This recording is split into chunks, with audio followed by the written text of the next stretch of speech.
चला तर मग स्वागत आहे तुमचं माझ्या यूट्यूब चॅनलमध्ये। मैत्रिणींनो, चॅनलला आणखीन सबस्क्राईब केलं नसेल तर सबस्क्राईब करून घ्या। मी असंच तुमच्यासाठी डिशेस घेऊन येणार आहे। तर आपली आजची डिश आहे तंदुरी रोटी। हॉटेलसारखी रोटी आपण घरच्या घरीच बनवणार आहोत। तर त्यासाठी 1 वाटी मैदा घेतलेला आहे मी इथं, आणि त्यामध्ये टाकायला अर्धी वाटी दही घेतलेली आहे, चिमूटभर सोडा घेतलेला आहे, आणि चवीनुसार थोडंसं मीठ टाकलेलं आहे, आणि थोडंसं पाणी टाकून हलक्या हाताने थोडंसं गोळा तिंबून घ्यायचा आहे। त्यामध्ये थोडंसं तेल सुद्धा टाकायचं आहे। तर इथं थोडं पाणी घालून मी पीठ चांगलं तिंबून घेतलेलं आहे।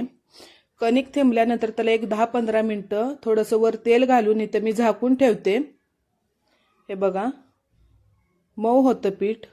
15 मिनिटानंतर आपण कणिक घेऊया, चांगलं तिंबूया, आणि त्याचा एक गोळा घेऊन आहे ना हलक्या हाताने लाटून घेऊया आपण। तुम्हाला जसं आवडेल तसं पातळ जाड तुम्ही तुमच्या आवडीनुसार ठेवू शकता। आणि मी त्याच्यावर पाणी लावलेलं आहे, लाटून झाल्यानंतर पाणी लावलेलं आहे आणि तव्यावर टाकलेलं आहे।